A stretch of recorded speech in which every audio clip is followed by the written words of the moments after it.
first Photonx tutorial of the meeting.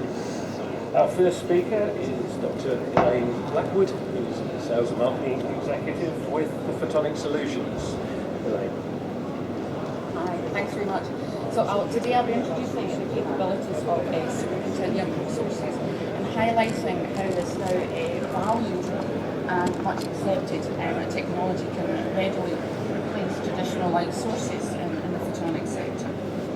So I'll be focusing on NKT Photonx range of Super K Extreme supercontinuum sources. So I'll introduce very briefly the technology and then introduce these sources looking at the flexibility of them as a broadband source, and then looking at the light manipulation accessories that can further basically power the use of supercontinuum. I'll look at some imaging applications, namely SLIM and OCT, and then we'll look at some hyperspectral LiDAR.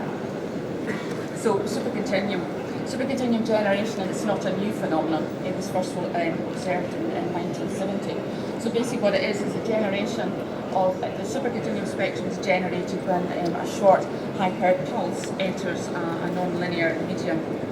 So the high peak power in each short pulse then produces non-linear behaviour, which combine together to generate the broadening of the pulse. For NKT Photonx, the technology, the key technology is the non-linear fibre, which is a photonic crystal fibre. This is manufactured by NKT, is drawn by NKT, and is commercially available. Shows exceptionally high degrees of reliability and also an ultra-wide spectrum. So supercontinuum sources really bring together the best of both worlds between lamps and lasers. They combine the desirable sources of lamps, such as ultra broadband spectrum, low coherence length, robustness and ease of use. But with that, the very desirable properties of lasers, such as high power, single mode fibre delivery, and diffraction limited beam. So this graph shows a typical spectral power density curve from a supercontinuum source, and it shows it compared to the other broadband sources available, such as the xenon lamp and 4 luminescent diodes. You can see the power density is significantly higher than those other conventional broadband sources. So you can see you get a broad continuous spectrum with a very high spectral power density from the source and a diffraction limited beam. So NKT use an all-integrated fibre solution. Their seed laser is manufactured from standard telecom grade components. The seed laser is a 1064 nanometer mode-locked laser with typically somewhere between 5 to 10 picosecond pulse duration and the order of tens of milliwatts.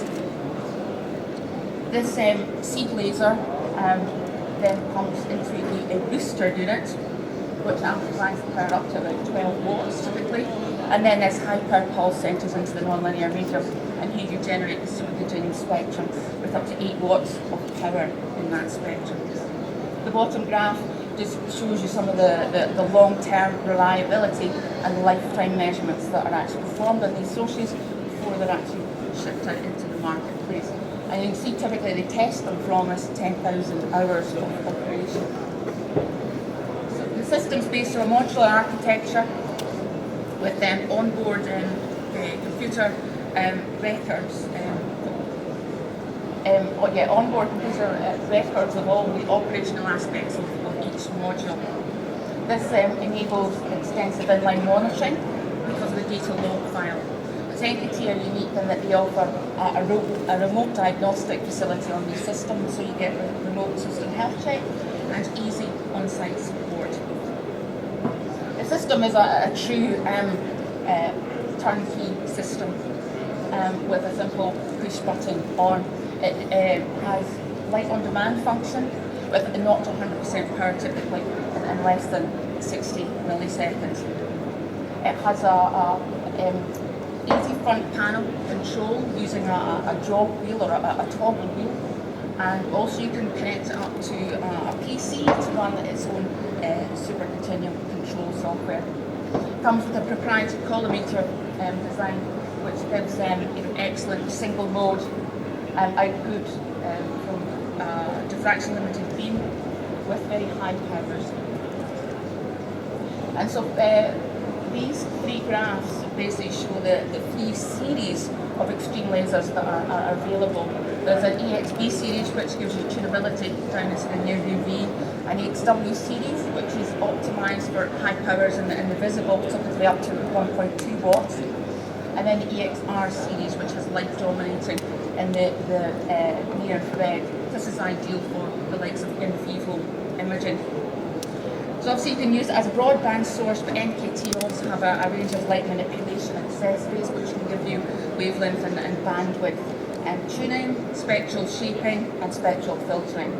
These are all plug and play. There's onboard intelligence that recognises the accessory that's plugged in, and then the Super K control software powers and controls the accessory completely. The accessories come with either phase-based coordinated beam or single mode fibre delivery. So if you look at what we've been using, many people are using up to date for multi-wavelength capabilities. Normally you'd be looking at a set of merging at a set of conventional lasers. Here you've got issues in terms of spatial and temporal overlap, but clearly with the super continuum you have a broadband spectrum from one source and a diffraction limited beam. If you also want to have multi-line tunability, you can also couple it with one of the wavelength filtering accessories. If you look at tunable lasers that are currently available at the moment, most of them tend to have a relatively narrow tuning range. This is single line tuning as well. With the Super K you can have single line tuning, but you can also have multi-line tuning as well across the whole super continuum spectrum, with very fast switching between colours, between lines. And you see you get a significantly higher output power compared to the conventional tunable laser. So if we now go into some of the applications for the Super K source, if we look at fluorescence-based applications, typically you'll be using a fluorescence probe where you'll be using conventional lasers to generate absorption in these fluorophores. So I've demonstrated here some of the typical absorption curves, looking at the likes of Alexa 488 up to Toto 3. And here you'll be using either a single line 488 nanometer laser.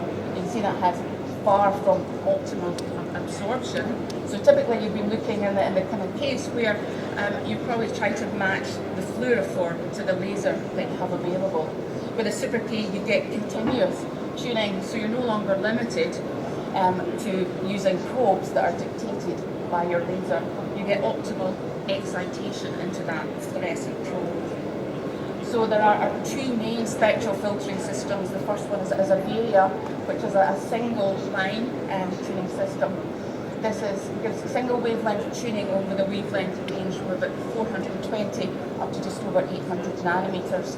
The bandwidth of that single line is also variable from 4 nanometers up to about 100 nanometers, and you get very high degrees of out of band suppression with up to greater than 50 dBs for that. The other system is a multi-line tuning system. This is based on acoustic tunable filter technology, and this is called the Super K Select. This gives you 16 simultaneous freely tunable channels from anywhere in the spectrum. There are 7 crystals that you can choose from, and the dialog box here basically shows that's the graphical interface that you'll see from the super control software. As indicated, all the accessories are plug and play with an intuitive interface. So this is the dialog box that would appear as soon as the Select is connected to the back of the Super K. You can select a line from anywhere in the spectrum, and equally you can adjust the power available from that line. So if we go into some of the, if you look at one specific fluorescence application, and this is application of FLIM, fluorescence lifetime imaging, and looking at TCSPC FLIM. So TCSPC FLIM is a combination of fluorescence lifetime measurements with confocal imaging what you're doing is measuring the fluorescence decay at each pixel and an array of pixels. Once you've measured the decay, you can then calculate the fluorescence lifetime from that data. What we then generate is what we call a lifetime image, and we use what we call a false colour lookup table, where we indicate where we reference the lifetime to a colour.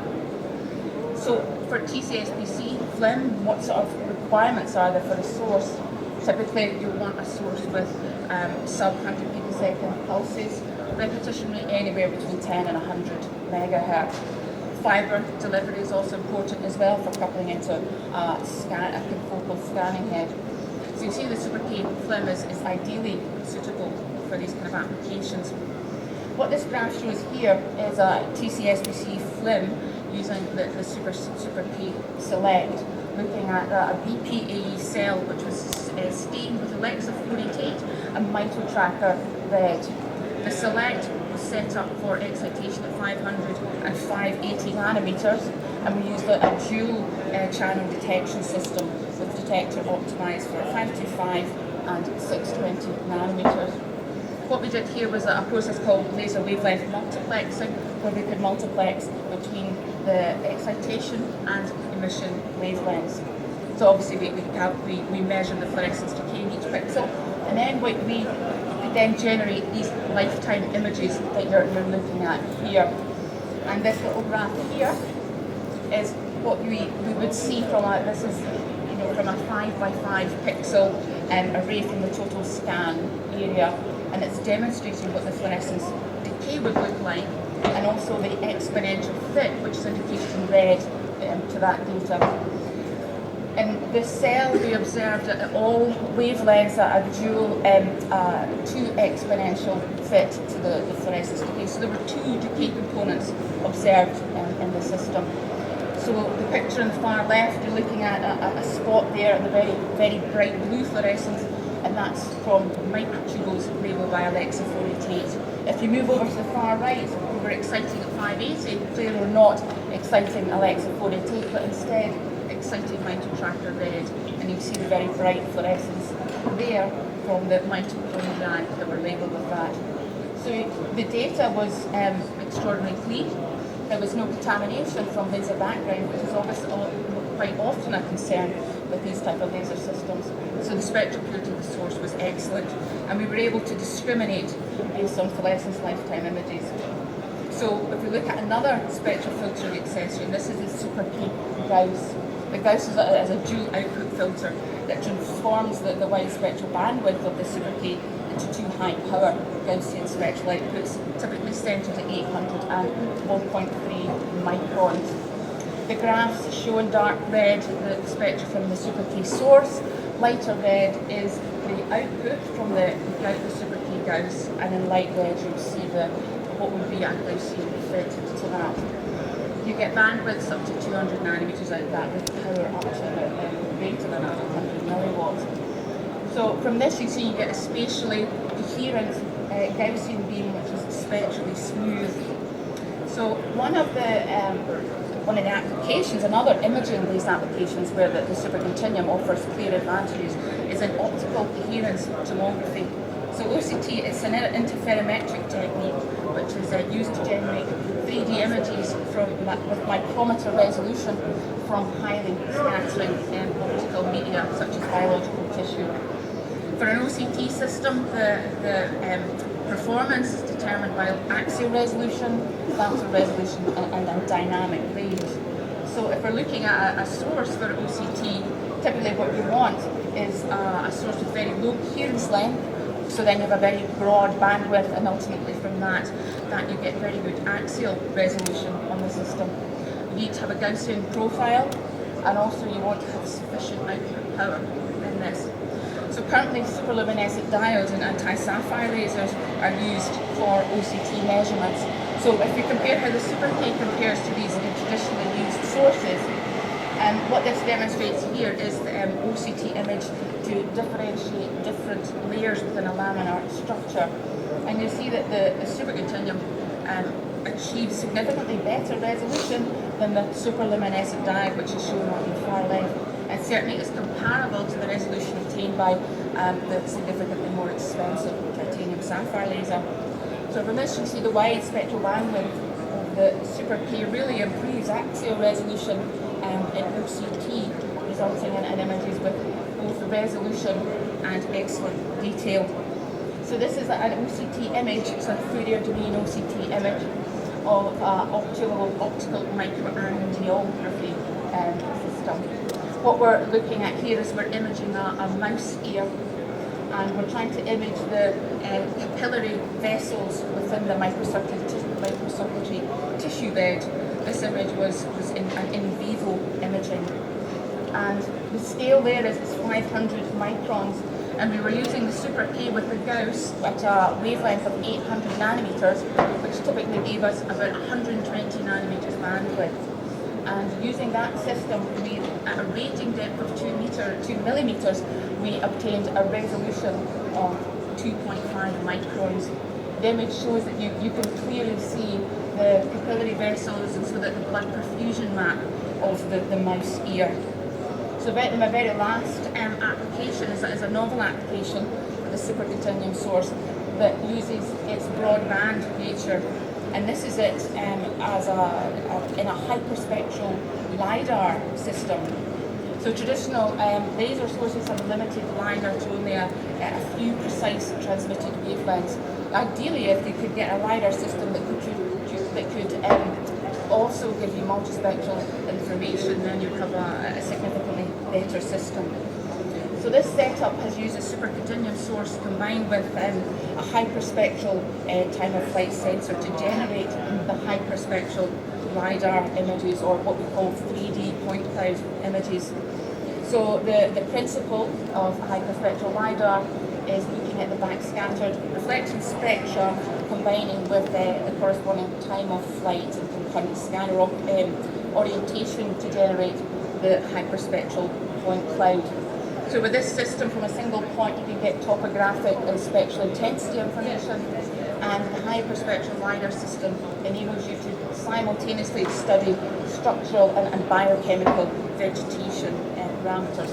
I don't have time to go through the system setup, but if anybody wants to find out about this, I'll talk about this later. So these are basically the hyperspectral LiDAR images. So the 3D point clouds that were acquired was shown on the right here. What we're doing is demonstrating a system for remote sensing on a Norway spruce at a ranging distance of 12 meters. The tree was in a dark room with a spectrally black background. And what we're doing here was looking at 8 discontinuous channels on the avalanche photodiode that was used for detection. The wavelengths were set up for optimal vegetation parameters. And so the image shown on the far right, that is basically the hyperspectral point cloud. So what you can then do, you can use these optical properties to describe the physiological processes, and different to study the ecosystem carbon uptake in response to environmental the environment. So very finally, what we could then do with this system was look at different vegetation indices, and the graph here shows that we were able to resolve water concentration in vegetation and 3D distribution of chlorophyll. So just finally, I hope I've shown that these broadband sources do offer significant advantages compared to conventional laser systems, both in terms of broadband nature, but also in terms of the flexibility of wavelength tuning and multispectral capabilities of them. So finally, I'd like to thank Elaine Photonx for advice and support at the talk, and also for our customers and collaborators for supplying us this content. So thank you for listening. Thank you.